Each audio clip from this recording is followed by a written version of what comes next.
کہ باپ بھی بیٹھا ہو, ماں بھی بیٹھی ہو, بچے بھی بیٹھے ہوں اور ہاتھ اٹھے ہوئے ہوں, اللہ کی بارگاہ میں التجائے ہوں, اے اللہ ہمارا گھرانہ تیرے دربار میں حاضر ہے, اے اللہ افطار کا وقت ہے, 10 لاکھ بخشے جائیں گے, اس بخشے جانے والوں میں ہماری فیملی کا, ہمارے گھر بار کا نام لکھ دے. تو اے میرے اسلامی بھائیوں, پردے میرے جو مجھے انٹرنیٹ پر اسلامی بہنیں سن رہی ہیں, بعد میں سنیں, کچھ ایسا انتظام گھر میں کریں کہ 10 15 20 منٹ پہلے اب سارے کاموں سے فارغ ہو جائیں, اب دعاؤں میں گزاریں. افطار کا وقت, افطار سے پہلے بھی دعا کریں, مگر جو خاص مقبولیت کی گھڑیاں ہیں وہ عین افطار کے بعد ہیں. افطار میں لگ جاتے ہیں ہم, کوئی کھجور کھا لی, پانی پی لیا, دوبارہ ہاتھ اٹھائیں, دوبارہ مانگیں. یہ وقت ہے مانگنے کا, یہ قبولیت کی گھڑیاں ہیں. اللہ کرے کہ ہم ان لمحات کو پراپر انداز میں, صحیح انداز میں گزارنے میں کامیاب ہو جائیں. آپ کے گھر پہ جیسا مہمان آتا ہے آپ ویسی تیاری کرتے ہیں نا. کوئی دور کا مہمان, نارمل مہمان, آپ نارمل سی تیاری کرتے ہیں. اسپیشل مہمان آپ اسپیشل تیاری کرتے ہیں. کچھ مہمان ایسے ہوتے ہیں جن کے آنے کے لیے انتظار ہوتا ہے, یقین نہیں آتا وہ ہمارے گھر آ رہے ہیں. بندہ گھر بھی سجاتا ہے, صفائی بھی کرتا ہے, خوشبو بھی لگاتا ہے, اچھے اچھے کھانے بناتا ہے. مہمان کی تیاری ہے نا. تو رمضان یہ رب کی طرف سے ہمارے لیے مہمان آ رہا ہے, ہماری بخشش کروانے آ رہا ہے. ہمیں اپنے آپ کو سجانا ہے, اپنے کردار کو سجانا ہے. اپنی صحت کا بھی اس لیے خیال رکھو کہ میں اب ایسے الٹے سیدھے کھانے نہ کھاؤں رمضان سے پہلے. پتہ ہے جس کی شادی ہونے والی ہوتی ہے تو دولہے کو لوگ کہتے ہیں بھائی ذرا خیال رکھنا, شادی والے دن ہی بیمار مت ہو جانا. 1 ہفتہ پہلے سے احتیاط کرواتے ہیں, زیادہ سفر نہیں کرواتے, زیادہ تھکن والا کام نہیں کرواتے. تو کیا ہی اچھا ہو کہ ماہ رمضان سے پہلے ہم اپنی صحت کا خیال رکھیں, تھوڑا سا ریسٹ کریں. مجھے روزے رکھنے ہیں, مجھے انشاءاللہ تراویاں پڑھنی ہیں. اپنے کام کاج کو موڈیفائی کریں. آپ بہت بیزی رہتے ہیں کاروبار میں, نوکری میں, تو کوشش کریں کہ کوئی ایسی ترتیب بنائیں کہ میرا کچھ کام کم ہو جائے تاکہ میں روزے رکھ سکوں, میں عبادت کر سکوں. ساری زندگی پڑی ہے کام کرنے کے لیے. لیکن عجیب بات پتہ ہے کیا ہے, اس وقت 2 قسم کی تیاریاں ہو رہی ہیں. ہوں گے کچھ نیک لوگ جو انشاءاللہ عبادت کی تیاریاں, تلاوت کی تیاریاں, خوب روزے, تراویح اور اس کے بارے میں سوچ رہے ہوں گے. مگر کچھ لوگ وہ ہیں جو اس وقت اسٹاک جمع کر رہے ہوں گے, کاروبار کیسے چمکانا ہے, کون سی آئٹم کا ریٹ بڑھ جائے گا. وہ کاروباری لوگ پیسے کمانے کی تیاری کر رہے ہوں گے. کچھ گھر والے وہ ہوں گے جو یہ سوچ رہے ہوں گے بھئی رمضان میں پکانا کیا ہے, کھانا کیا ہے, کون سی آئٹم لینی ہے. رمضان کھانے پینے کے لیے نہیں آتا. اچھا ویسے بڑی عجیب بات ہے, ذرا سوچیں آپ کہ ماہ رمضان میں ہم روزے رکھتے ہیں, لاجیکلی تو سمجھ یہ آتا ہے کہ ہمارا وزن ٹھیک تھوڑا کم ہو جانا چاہیے, ہم تھوڑے اسمارٹ ہو جائیں. مگر کئی لوگ وہ ہیں جن کا رمضان میں وزن بڑھ جاتا ہے. کیوں بھائی؟ اس لیے کہ سحری میں زیادہ کھاتے ہیں, پورا دن روزہ رکھنا ہے. رات زیادہ اس لیے کھاتے ہیں کہ پورا دن روزہ رکھا تھا, پھر 2 بار اور کھاتے ہیں کہ کل پھر روزہ رکھنا ہے. تو عام دنوں میں 2 بار کھاتے ہیں, رمضان میں 4-5 بار کھاتے ہیں. اور وہ کھاتے ہیں جو نہیں کھانا چاہیے. پورا سال جو چیز نہیں کھاتے وہ رمضان میں کھاتے ہیں, پھر موٹے ہو جاتے ہیں, طبیعت خراب ہو جاتی ہے, گلے خراب ہو جاتے ہیں. نہیں, ماہ رمضان تو کم کھانے کا مہینہ ہے, فریش ہونے کا مہینہ ہے. لیکن ہمارے یہاں تو فیسٹیول, اگر میں کہوں کسی کو کہ کسی غیر مسلم کو اگر رمضان میں دورہ کرا دیا جائے پاکستان کے مختلف شہروں کا اور کہیں بتاؤ کیا آپ نے دیکھا, تو کہے گا لگتا ہے مسلمانوں کا کوئی کھانے پینے کا تہوار آ رہا ہے. کہ میں جس مٹھائی کی دکان پہ گیا وہ رش تھا, جس پکوڑے کی دکان پہ گیا وہ لائنیں لگی ہوئی تھی افطار سے پہلے, اور بورڈ لگے ہوئے تھے سحری آفر, افطار آفر. تو لگتا ہے مسلمانوں کا کوئی کھانے پینے کا سالانہ تہوار آتا ہے. کتنی عجیب بات ہے یار. جس مہینے میں پورا دن کھانے پینے سے رکنا ہے, اس مہینے میں سارا دن رات کھانے پینے کی باتیں ہو رہی ہوتی ہیں. مجھے بتائیں نا, ہم دوست آپس میں ملتے کیا بات کرتے ہیں, یار سناؤ آج سحری کہاں کرنی ہے, اچھا بھائی افطار کہاں کرنا ہے, رات کدھر چلنا ہے کھانے کے لیے.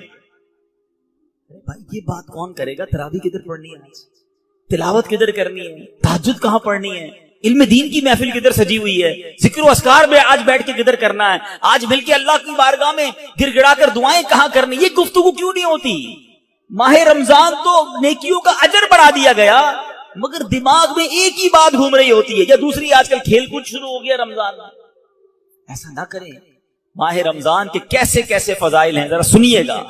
معراج شریف کی روایات میں ہے, معراج کے دولہا مکی مدنی مصطفیٰ صلی اللہ تعالی علیہ وسلم نے سدرۃ المنتہا کے قریب ایک فرشتہ دیکھا.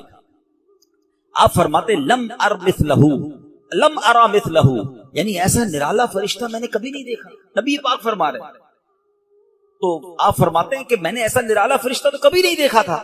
یہ جب تسبیح کرتا تھا تو اس کی ایسی خوبصورت آواز تھی کہ اس آواز سے عرش بھی جھوم اٹھتا تھا. میں نے جبرائیل سے پوچھا ایو خلقی ھذا، اے جبرائیل یہ کون سی مخلوق ہے؟ عرض کی حضور یہ ایک فرشتہ ہے جو حضرت آدم علیہ السلام سے 2000 سال پہلے پیدا کیا گیا تھا. میں نے پوچھا اس سے پہلے یہ کہاں تھا؟ عرض کیا اللہ پاک نے عرش کے نیچے جنت میں ایک جگہ بنائی ہے، یہ وہیں ہوتا ہے. حضور آج آپ کے دیدار کے لیے حاضر ہوا ہے. کیا شان ہے میرے آقا کی، ہر کوئی فدا ہے بن دیکھے، دیدار کا عالم کیا ہوگا. ارے فرشتہ بھی میرے آقا کے دیدار کا تمنائی ہے.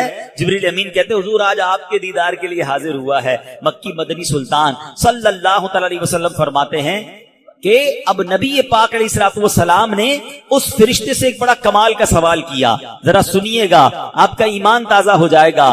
پیارے آقا علیہ الصلوۃ والسلام نے اس فرشتے کو سلام کیا تو وہ تسبیح میں مصروف تھا، اللہ پاک کی تسبیح میں مصروف تھا، اسے سلام سنائی نہ دیا. اب جبریل امین نے اسے کہا ھذا محمد صلی اللہ علیہ وسلم، یہ محبوب خدا جناب رسول اللہ صلی اللہ علیہ وسلم ہیں. جب اس نے سنا تو خوشی سے اپنے 2 سبز پر پھیلائے. یہ اتنے بڑے پر تھے جنہوں نے آسمانوں اور زمین کو گھیر لیا. اب اس نے مجھے نبی پاک فرماتے ہیں مجھ سے گلے ملنے کی سعادت حاصل کی، ادب سے بوسہ بھی دیا. پھر عرض کی یا رسول اللہ صلی اللہ تعالی علیہ وسلم آپ کے لیے گڈ نیوز ہے، آپ کے لیے خوشخبری ہے کہ اللہ پاک نے آپ ماہ رمضان کے صدقے آپ کی امت کی بخشش فرما دی. اس فرشتے نے نبی پاک کو خوشخبری عطا عرض کی کہ حضور آپ کی امت کو اللہ نے ماہ رمضان کے صدقے بخش دیا ہے. سبحان اللہ. نبی ہاشمی صلی اللہ علیہ وسلم مزید فرماتے ہیں اس فرشتے کے سامنے 2 صندوق رکھے ہوئے تھے جن پر ہزاروں تالے لگائے ہوئے تھے. میں نے پوچھا ان صندوقوں میں کیا ہے؟ اس فرشتے نے عرض کی ان صندوقوں میں آپ کی امت کے روزہ داروں کے لیے جہنم سے آزادی کے پروانے ہیں. ہائے ہائے، ہماری آمد ہماری مغفرت کا انتظام پہلے ہی رب نے فرما دیا ہے.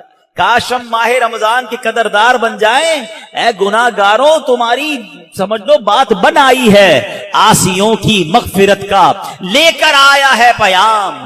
جھوم جاؤ مجرموں رمضان ماہ غفران ہے. بھائیوں بہنوں کرو سب نیکیوں پر نیکیاں، پڑ گئے دوزخ پہ تالے قید میں شیطان ہے. اللہ اکبر. تو اے میرے پیارے اسلامی بھائیوں یہ اس قدر مبارک مہینہ ہے کہ اللہ کریم اس مہینے میں رحمتوں اور برکتوں کے دروازے کھول دیتا ہے. اس مہینے میں مغفرتوں کے انتظام ہو گئے ہیں. اللہ کرے کہ ہم ماہ رمضان کی قدر کرنے والے بن جائیں.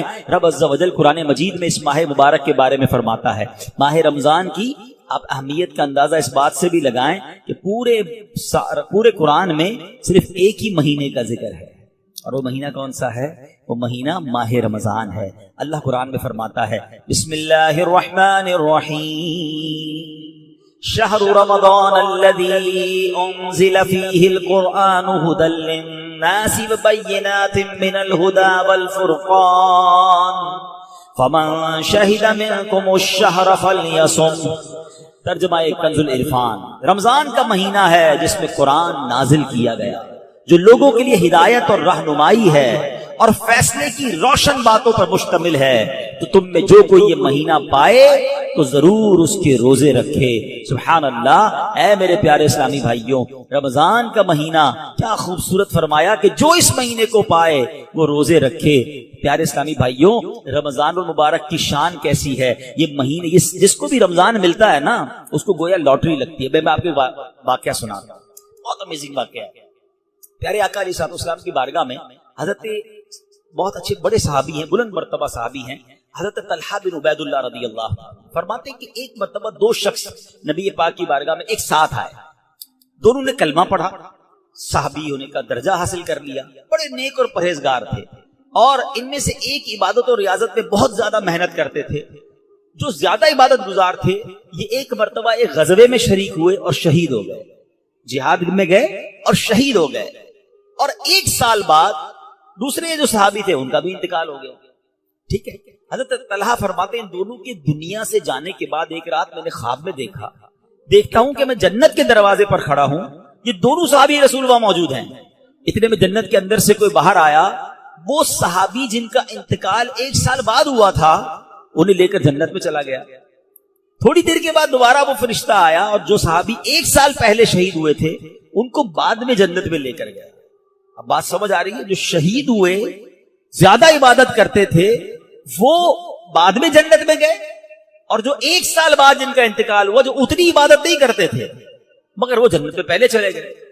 اچھا کمال دیکھو صحابہ کرام علیہ رضوان کا، کہ جو بھی خواب دیکھتے تھے، جو بھی ذہنوں میں سوال ہوتا تھا، ڈائریکٹلی نبی پاک علیہ السلام کی بارگاہ میں آ جاتے۔ ان کے پاس کیسی نعمت موجود تھی کہ اس کا مسئلے کا حل تو نبی پاک نے کرنا ہے۔ کہ حضور یہ کیا ماجرا ہے؟ شہید وہ ہوئے، عبادت بھی زیادہ کرتے تھے، جنت میں وہ بعد میں جا رہے ہیں، جن کا انتقال بعد میں ہوا حضور وہ پہلے جا رہے ہیں جنت میں۔ اللہ اکبر۔ تو نبی پاک علیہ السلام نے کیا خوبصورت جواب دیا، فرمایا یہ دوسرے صحابی 1 سال زیادہ زندہ نہیں رہے؟ کہا جی حضور یہ تو 1 سال زیادہ زندہ رہے۔ تو فرمایا کیا 1 سال زیادہ زندہ رہنے والے نے 1 سال پہلے شہید ہونے والے سے زیادہ روزے نہیں رکھے 1 سال؟ ہاں روزے تو رکھے۔ تو نبی پاک نے پوچھا کیا اس 1 سال بعد والے نے سجدے زیادہ نہیں کیے؟ عرض کیا جی حضور سجدے بھی زیادہ کیے۔ تو نبی پاک نے فرمایا بس اسی وجہ سے ان دونوں کے درمیان زمین و آسمان کا فرق ہے۔ بات سمجھ آ رہی ہے؟ مومن اور نیک آدمی کی لمبی عمر یہ اس کے لیے بہت بڑی سمجھ لو فائدہ ہے کہ وہ جتنا جیتا ہے اتنے سجدے زیادہ کرتا ہے، اتنے رمضان اسے ملتے ہیں۔ ابھی 15 شعبان کو نوافل پڑھے تھے نا، 2 رکعت یہ بھی تو تھے نا کہ اللہ ہمیں درازی عمر بالخیر عطا فرما۔ یاد رکھیے گا بندہ نیک ہو اور عمر طویل ہو تو اس کے وارے نہیں آ رہے ہیں، لیکن اگر بندہ گناہ گار ہے اس کی عمر بڑی ہو جائے تو وہ تو مارا گیا نا۔ اس کی تو روز نماز قضا ہو رہی ہے، اس کے رمضان کے روزے بھی قضا ہو رہے ہیں، وہ روز جھوٹ بول رہا ہے، وہ روز حرام کما رہا ہے، تو اس کا تو گناہوں کا میٹر جاری ہے نا۔ یہ لوگ بڑی عمر کی جو دعا کرتے ہیں نا، بڑی اچھی نعمت ہے یہ، لیکن اللہ سے ہمیشہ یہ دعا کریں کہ مولا نیکیوں والی طویل عمر عطا فرما، عافیت والی طویل عمر عطا فرما۔ تو پتہ چلا کہ پھر رمضان آ رہا ہے میری بخشش کروانے۔ تو پتہ چلا کہ ماہ رمضان یہ ہمارے لیے بہت بڑا احسان ہے۔ اللہ خیر سے رمضان عطا کر دے، اس کو ضائع نہ ہونے دینا، اس کو خوب نیکیوں میں گزارنا۔ پچھلے گناہوں کی معافی کا ایک اور چانس دیا جا رہا ہے، مغفرت کا گویا ایک اور موقع آنے والا ہے۔ اللہ کرے کہ ہم اس کی قدر کرنے میں کامیاب ہو جائیں۔ نبی پاک کیا کرتے، میرے آقا جب چاند نظر آتا نا سبحان اللہ، تو پیارے آقا علیہ السلام قبلے کی طرف رک کر کے یوں دعا مانگتے۔ ذرا دعا دیکھیے گا کون سی ہے۔ آقا کی دعا کیا ہوتی؟ اللہم اہلہ علینا بالامن والامانہ والسلامت والعافیت المجللۃ ودفاع الاسقام والعون علی الصلاۃ والصیام والقیام وتلاوۃ القرآن اللہم سلمنا لرمضان وسلمہ منا حتی ینقضی وقد غفرت لنا ورحمتنا وعفوت عنا۔ اے اللہ اس چاند کو ہم پر امن و امان، سلامتی، مکمل عافیت اور بیماریوں سے حفاظت کا ذریعہ بنا، اور نماز، روزے، عبادت اور تلاوت قرآن پر مدد کا سبب بنا۔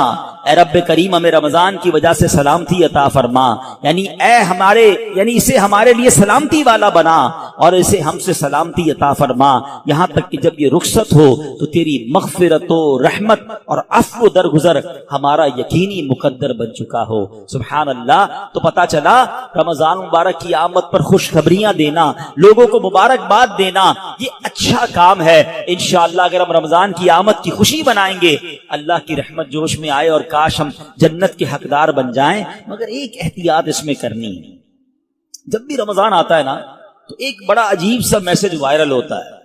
کیا وائرل ہوتا ہے؟ حدیث پاک میں ہے کہ جس نے سب سے پہلے آمد رمضان کی مبارک دی اس کے لیے جنت واجب ہو جاتا ہے۔ ایسی کوئی حدیث ہمارے آقا مکی مدنی مصطفیٰ صلی اللہ علیہ وسلم سے ثابت نہیں ہے، نہ ہی رمضان کے بارے میں، نہ ہی کسی مبارک مہینے کے بارے میں۔ ایسے جھوٹے میسجز کو آگے بڑھانا نہیں چاہیے۔ جو بھی آپ کو میسج بھیجے اس کو محبت کے ساتھ سمجھائیں کہ ایسی کوئی حدیث نہیں۔ حدیث پاک ذرا غور سے سن لیں، جو ہر میسج آگے فارورڈ کر دیتے ہیں نا، پہلے چیک تو کریں یہ حدیث ہے بھی کہ نہیں۔ ہم کہیں جھوٹی حدیث یا جھوٹی بات پھیلانے کا سبب تو نہیں بن رہے۔ حدیث پاک سنیے گا، من کذب علی متعمدا فلیتبوأ مقعدہ من النار، آقا فرماتے جس نے مجھ پر جان بوجھ کر جھوٹ باندھا، مثلا نبی پاک علیہ الصلوۃ والسلام نے کوئی بات فرمائی نہیں تھی اور یہ کہہ دیا کہ پیارے آقا علیہ الصلوۃ والسلام کی حدیث ہے، تو ایسا بندہ اپنا ٹھکانہ جہنم میں بنا لے۔ تو بالکل بھی اور لوگ اچھا یہ تو عجیب ہے نا، کہیں بیٹھے اللہ قرآن میں یہ فرماتا ہے بھائی، قرآن میں آیا ہے، کدھر آیا ہے بھائی یہ اس کو بھی نہیں پتا ہے، حدیث میں یہ بات آئی ہے، بھائی کون سی حدیث کس کتاب ہے پتا کچھ نہیں ہے، اپنی طرف سے بولی جا رہے ہیں۔ بھائی کس نے کہا ہے آپ کو قرآن میں آیا ہے، حدیث میں آیا ہے؟ آپ کو جب پتا نہیں ہے، آپ کو یاد نہیں، اتنا سخت معاملہ ہے نبی پاک کی طرف جھوٹ باندھنا ہے، آقا نے کیا فرمایا؟ اپنا ٹھکانہ جہنم بنایا۔ تو آپ کہہ دیں میں نے کہیں پڑھا ہے، ہو سکتا ہے میں نے کہیں سنا ہے، قرآن اور حدیث کی بات کرتے تو لرزہ آ جانا چاہیے، ایک زبر زیر پیش کا ہم فرق نہیں کر سکتے قرآن میں، جناب اللہ نے قرآن میں یہ فرمایا، تم کو نہیں پتا قرآن میں یہ ہے، بحث کریں گے اور قرآن کو بیچ میں لے آئیں گے۔ یہ ہماری خواتین بھی بہت کرتی ہیں، تو مہربانی کر کے اسے توبہ کریں، اور ان معاملات میں جب تک آپ کے سامنے، آپ دیکھیں آج کروڑوں لوگوں کی تقدیریں بدلنے والے، لاکھوں ہزاروں حافظ اور عالم بنانے والی شخصیت امیر اہل سنت، نہ جانے کتنی ہزاروں ان کو حدیثیں یاد ہوں گی، کتنی روایتیں اور آیتیں یاد ہیں، مگر آج بھی آپ مدنی مذاکرے میں دیکھیں یہ کیوں، یہ ہماری تربیت کے لیے کہ وہ پہلے قرآن کی کوئی آیت پڑھنی ہے تو لکھا ہوا سامنے لاتے ہیں، حدیث پڑھنی ہے تو پورا پڑھ کے سناتے ہیں، تاکہ ایگزیکٹلی وہی لفظ لوگوں کے سامنے جائے جو نبی پاک کے مبارک دہن مبارک سے نکلا ہے۔ میارے آقا علیہ الصلوۃ والسلام کا ہر وہ لفظ جو نبی پاک کی زبان اقدس سے نکلا ہے، وہ چونکہ چنانچہ جیسا کہ کر کے نہیں، ایگزیکٹلی وہ بیان کرنے کی کوشش کرتے ہیں، اور یہ تربیت ہے دنیا بھر کے دعوت اسلامی والوں، بلکہ میں کہتا ہوں ساری دنیا کے مسلمانوں کے لیے، کہ بات کس کی کر رہے ہو یار، کس کی زبان سے وہ جملہ نکلا ہے آپ کو پتا ہے؟ پوچھو میرے اعلیٰ حضرت سے وہ زبان کیسی ہے، اس کی گفتگو کیسی ہے۔ میرے رضا کہتے ہیں وہ دہن جس کی ہر بات وحی خدا، وہ دہن جس کی ہر بات وحی خدا، چشمہ علم و حکمت پہ لاکھوں سلام، وہ زبان جس کو سب کن کی کنجی کہیں، اس کی نافذ حکومت پہ لاکھوں سلام۔ تو ہماری آپ کی جرت نہیں ہونی چاہیے کہ حدیث میں اپنی طرف سے حاشیے لگائیں، اپنی طرف سے معاذ اللہ قرآن پاک کے بارے میں بعض اوقات تو یہ بات ایمانیات پر آ جائے گی اگر اپنی طرف سے کوئی بات ایڈیشن کر رہا ہے، تو بڑے احتیاط کی حاجت ہے۔ البتہ ماہ رمضان ایک اور خوبصورت آیت سنیے گا، اس میں قرآن پاک نے جو ہم پر رمضان کے روزے فرض کیے گئے نا، اس کا ریزن بیان کیا، یعنی ہماری شریعت ہم سے چاہتی کیا ہے۔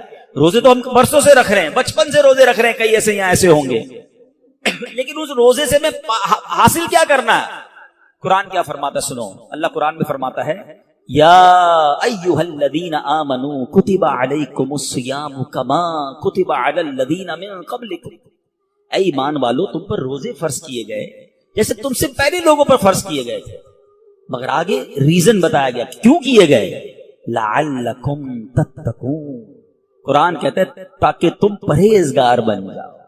آج سمجھ لیں، میں اس موضوع کو تھوڑا اور مزید ڈیفائن کروں گا کہ روزے فرض ہونے کی وجہ قرآن نے کیا بیان کی، لعلکم تتقون، تاکہ تم پرہیزگاری اختیار کرو، تم پرہیزگار بن جاؤ۔ اس آیت کریمہ میں جو روزے کی اعلیٰ ترین حکمت اور بہت بڑا فائدہ بیان کیا گیا، ایکچولی اس میں چھپا ہوا ہے لعلکم تتقون، تاکہ تم پرہیزگار بن جاؤ۔ اے میرے پیارے اسلامی بھائیوں، پتا چلا کہ مبارک مہینہ ہے جس میں ہمیں تقوی حاصل کرنا ہے۔ آپ نے علماء کرام کا بیان سنا ہوگا، وہ بعض علماء کہتے ہیں الحمدللہ رب العالمین والعاقبۃ للمتقین، اس کا معنی پتہ ہے؟ اے ہائے، یقین کریں کبھی کبھی خطبہ ہی ہلا دیتا ہے یہ جملہ، اگر سمجھ آ جائے نا کہ تمام تعریفیں اس رب کے لیے ہیں جو عالمین کا رب ہے، والعاقبۃ للمتقین، جو آخرت ہے نا، جو بعد والی زندگی ہے وہ ہے ہی متقین کے لیے، تو ہم کدھر جائیں گے اگر ہم متقین نہیں ہیں، متقیوں میں نہیں ہیں، تو پھر ہمارا کیا بنے گا؟ اب ذرا غور کیجئے، تقوی یہ بڑی کمال کی نعمت ہے، آسان نہیں ہے، مگر سبحان اللہ رمضان کا روزہ جو ہے وہ ہمیں متقی بنانے آیا ہے۔ قرآن کہتا بھی یہی ہے لعلکم تتقون، تاکہ تم پرہیزگار بن جاؤ، متقی بن جاؤ۔ سبحان اللہ، تقوی کتنی بڑی دولت ہے۔ حضرت ابو سعید خدری رضی اللہ تعالیٰ عنہ سے روایت ہے، رسول اکرم نور مجسم شفیع معظم صلی اللہ علیہ وسلم نے ایک صحابی کو نصیحت کرتے ہوئے فرمایا علیک بتقوی اللہ فإنہ جماع کل خیر، تم پر تقوی لازم ہے کہ بے شک تقوی تمام بھلائیوں کا مجموعہ ہے، تمام بھلائیوں کا کمبینیشن کیا ہے؟ وہ تقویٰ ہے. حجت الاسلام امام محمد غزالی فرماتے ہیں اے عزیز تجھے جاننا چاہیے کہ تقویٰ ایک نایاب خزانہ ہے. اگر تم اس خزانے کو حاصل کرنے میں کامیاب ہو گئے تو تم بہت بڑی کامیابی حاصل کر لو گے. یوں سمجھو کہ دنیا اور آخرت کی تمام بھلائیاں تقویٰ میں جمع کر دی گئی ہیں. اور وہ تقویٰ کیسے ملے گا؟ وہ روزے سے ملتا ہے. اگر بندہ صحیح معنوں میں روزہ رکھ لے تو انشاءاللہ وہ تقویٰ اختیار کر لے گا. تو اے میرے پیارے اسلامی بھائیوں، اب ذرا غور کیجئے. ایکچولی رمضان کو نئی زندگی پانے کا مہینہ قرار دیا گیا، نشاط ثانیہ. یہ بڑی کمال کی بات سنیے گا. شاید آپ کو حیرانی ہوگی کہ صوفیہ کرام کے مطابق انسان 2 مرتبہ پیدا ہوتا ہے. ہر انسان صوفیہ کرام کہتے ہیں 2 مرتبہ پیدا ہوتا ہے. پہلی ولادت تو وہ مشہور ہے جب ہم دنیا میں آئے، کوئی 30 سال پہلے آیا، کوئی 40 سال، ڈیٹ آف برتھ ڈے بناتے نا، وہ تو پہلی ولادت ہے. فرمایا دوسری ولادت وہ ہوتی ہے کہ جب بندہ دل کی پاکیزگی حاصل کر لیتا ہے، جب بندہ باطنی بیماریوں سے، حرص، لالچ، ہوس، دنیا کی محبت، تکبر، خود پسندی سے اپنے آپ کو پاک کر لیتا ہے، یہ اس کی دوسری ولادت ہوتی ہے. یعنی زندگی میں ایک موقع ملتا ہے بدلنے کا، ٹرن اراؤنڈ ہونے کا، اپنے آپ کو سدھارنے کا، سچی توبہ کرنے کا. ایک بار پھر رمضان آ رہا ہے، آؤ دوبارہ جی لیتے ہیں، آؤ دوبارہ بدل جاتے ہیں، آؤ اپنے رب سے دوستی کر لیتے ہیں. جو زندگی گزری ہمیں سب کو معلوم ہے کیسی گزری، کیوں نہ یہ رمضان نشاط ثانیہ کا اپنے آپ کو بدلنے کا مہینہ بنا دیں. اللہ نے پھر موقع دے دیا ہے. اے میرے پیارے اسلامی بھائیو، اس بات کو اس طرح سمجھیے. ایک بزرگ بڑی عمر کے تھے، ان کی عمر 60 یا 70 سال تھی، بال بھی سفید تھے. کسی نے کہا حضور آپ کی عمر کتنی ہے؟ کہتے 4 سال. حضور کیوں مذاق کر رہے ہیں؟ اتنی بڑی عمر ہے، آپ کے تو اپنے پوتے پوتیاں ہوں گی، آپ کہہ رہے ہیں 4 سال عمر ہے. کہتے ہیں بات یہ ہے کہ عمر تو بہت زیادہ ہے، بس توبہ کیے ہوئے 4 سال ہی ہوئے، اللہ سے دوستی کیے ہوئے 4 ہی سال ہوئے، باقی زندگی تو کھیلوں میں، گناہوں میں گزار دی ہے. اب آپ سنبھالیں تو کام اپنے سنور جائے، ہم نے تو کمائی سب کھیلوں میں گوائی. پتہ نہیں ہم کب بدلیں گے، کب وہ زندگی پھر حاصل کریں گے. ورنہ زندگی کیسے گزر رہی ہے ہم میں سے بہت سارے اچھی طرح جانتے ہیں کہ صبح ہوتی ہے، شام ہوتی ہے، زندگی یوں ہی تمام ہوتی ہے. کبھی کبھی تو ڈر لگتا ہے یار کہ زندگی بڑھ رہی ہے، ہمارے گناہ بڑھ رہے ہیں، نیکیاں بڑھ رہی ہیں. کبھی سوچے تو صحیح، کوئی بیلنس شیٹ تو بناؤ کہ ہر گزرنے والا دن ہم اپنی موت کے قریب ہو رہے ہیں. یہ جو برتھ ڈے پر خوشی بناتے ہیں ان کو سوچنا چاہیے. میں نہیں کہتا ناجائز ہے، لیکن جس کی 20 سال کا ہو گیا، 25 سال، 30 سال، آپ سمجھ رہے ہیں آپ آگے بڑھ رہے ہیں، آپ موت کے قریب ہو رہے ہیں. ایک زندگی کا سال کم ہو رہا ہے، ہر گزرنے والا دن ہم قبر کے قریب ہو رہے ہیں. عقل کیا کہتی ہے کہ جو قبر کے جتنا قریب ہوتا جائے اسے نیکیاں اور بڑھانی چاہیے.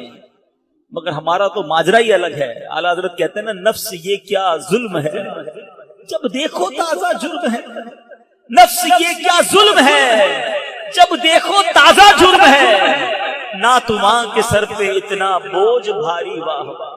روز جرم، روز گناہ، روز خطائیں، ہمارا بنے گا کیا؟ تو کتنی کمال کی بات بزرگ نے کہی کہ میری عمر تو 4 سال ہے، کیونکہ اس سے پہلے والی زندگی تو میں شمار ہی نہیں کرتا ہوں. توبہ کی ہے، نمازیں شروع کر دی ہیں، اللہ کو راضی کرنے والے کام شروع کیے، یہی میری اصل زندگی ہے. تو اے میرے پیارے اسلامی بھائیوں، کاش ہمیں یہ بات سمجھ آ جائے اور ہم توبہ کرنے والے بن جائیں. اللہ پاک کے نبی حضرت عیسیٰ علیہ نبینا علیہ السلام کا فرمان ہے، لن یلج ملکوت السماوات من لم یولد مرتین، یعنی جو بندہ 2 مرتبہ پیدا نہیں ہوتا وہ آسمانی بادشاہت میں داخل نہیں ہو سکتا. یہ بزرگوں کے اقوال ملتے ہیں کہ دوسری زندگی کب ملی تمہیں؟ توبہ کے بعد والی زندگی، اللہ سے دوستی والی زندگی. اے شراب پینے والو، اے نمازیں قضا کرنے والو، اے حرام کام کرنے والو، اے چھپ چھپ کر گناہ کرنے والو، اے چوری کرنے والو، اے ڈاکہ ڈالنے والو، اے ماں باپ کو ستانے والو، کب تک گناہ کرو گے؟ آؤ وہ مہینہ آ رہا ہے جس مہینے میں ہمیں رب سے دوستی کرنی ہے، جس مہینے میں ہمارے دشمن، ارے ہمیں بہکاتا کون ہے؟ ابلیس نا، شیطان. اسی شیطان کو تو رمضان میں بند کر دیا جاتا ہے. کتنا ہمارے لیے کام آسان ہو گیا، بہکانے والا ہی بند ہے. اب تو توبہ کر لو، اب تو رب سے دوستی کر لو، اب تو اپنی لائف کو ریوائیو کر کے نشاط ثانیہ ایک نئی زندگی حاصل کر لو کہ چلو اس رمضان سے پہلے والی زندگی دوسری، اور اب زندگی الگ ہے، اب اللہ کی رضا والی زندگی، اب سجدوں والی، اب نماز والی، اب حلال والی زندگی ہوگی۔ آپ نے 2 صحابی کے واقعات سنے، 1 سال زندہ رہے زیادہ، وہ شہید سے آگے بڑھ گئے کیونکہ وہ 1 سال انہوں نے سجدوں میں، نمازوں میں، روزوں میں گزارا۔ ہمارا ہر سال ہمارے نہ جانے کتنے گناہوں میں اضافہ کرتا ہو، ہمیں یہ غور کرنا چاہیے۔ کاش اب زندگی کو بدلنے میں کامیاب ہو جائیں۔ حدیث پاک میں فرمایا ان لکل شیء بابا وان باب العبادۃ الصیام، بے شک ہر چیز کا دروازہ ہوتا ہے اور روزہ عبادت کا دروازہ ہے۔ تو اے میرے پیارے اسلامی بھائیوں، کاش ہم روزے کی اہمیت کو سمجھیں۔